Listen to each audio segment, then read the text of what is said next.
I am a professional photographer in the Philadelphia area and have been for the last 8 years.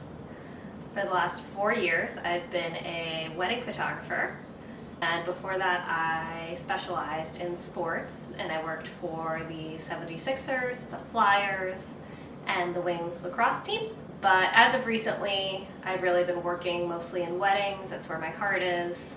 I love being a part of people's most important days. I think it's a huge honor, and I really love how creative the work is and how fun the work is. In addition to that, I did study photography in college, and in addition to that, my great uncle actually came to the US on my mom's side. In the early 1900s, he came from the Ukraine and he opened a camera studio where my grandma and her sisters worked at, and a few of them ended up marrying photographers. So I like to think that this has been, a part of my history and something I was meant to do.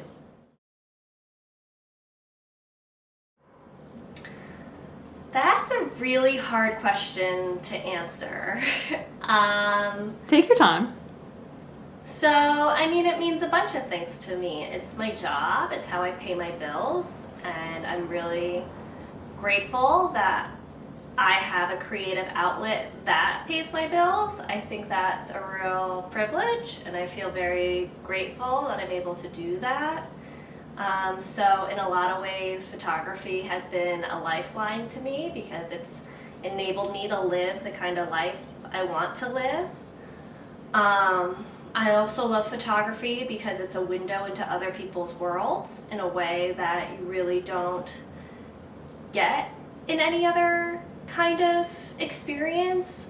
When you're a photographer, you get access to people and you see them at their most vulnerable and their most beautiful. And especially when I was starting out in my career and I was doing all sorts of photography, I would do a Sixers game photographing basketball players, and then I would photograph a debutante ball, and then I would photograph a house for real estate, and then I would photograph a concert. So it's just allowed me to be in all these different spaces I wouldn't otherwise be in, and I'm really lucky for that. So I'm going to be shooting you, my sister, for No today's way. shoot. We're going to be doing a little environmental portrait session right outside my house. And the way I would typically prepare for a session of this nature is the first thing I would do is I would communicate with the client and figure out what their expectations are and what this is for. Photography is very much storytelling, so whether we're doing this for a corporate purpose or they're another artist or it's just a creative, fun outlet, that's sort of the most important thing to figure out first. From there, I gauge sort of what their expectations are via asking them if they have a Pinterest board or if they want me to make a Pinterest board. Sometimes I do this, sometimes I don't. Sometimes I think it can be a little too much structure to have photos because you don't want to just be copying someone else's work. But other times I think it's helpful to have inspiration to set your creative intentions. And that's sort of how I frame it to the client. We aren't copying these photos, but we're just getting an idea of the mood, the environment, the feeling. Once I have that set and we figure out a date and a time, the night before the shoot is when I will charge all my batteries, format my SD cards, make sure I have all the gear I want, whether that's flashes, my harness, different kinds of filters and fun photography accessories. That's kind of when I figure out what exactly I'm going to need, and I prep that. Morning of is when I pack all of it because that's when my batteries tend to be all charged. And then I head out to the shoot.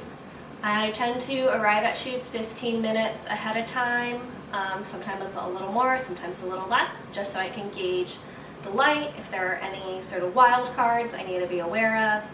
especially if we're doing something in the city, in the environment, and I don't have as much control. I meet the client, or I, connect with the client, and we do the shoot. And I really do believe portraiture is collaborative, so I try and make them feel comfortable and make them feel like they're participating, and just try and get some really cool, interesting shots. Then after we shoot, I go home. I first and foremost back up all of my images onto a movable hard drive, and then my sort of Mac Daddy, it's called a NAS system, and that has a lot of different sort of safety measures in place. So that's my like big massive archive system. So I'll put it on both those things. The movable hard drive, which I'll edit off of, as well as the NAS. After I do that, I'll go ahead and I'll make a folder on my movable hard drive within the folder where the images are, and I'll call it Selects. I will go into a software system called Photo Mechanic, and I will look through all of the raw images. Photo Mechanic is just a great way to handle a lot of large information quickly. So I look through all the images, I choose my selects, I move them into the selects folder. Then I open up Lightroom, and in Lightroom I upload only my selects, so I'm keeping a limited amount of information in there so it works as fast as possible. I edit those photos to my liking. Sometimes I use Photoshop if needed, but not always.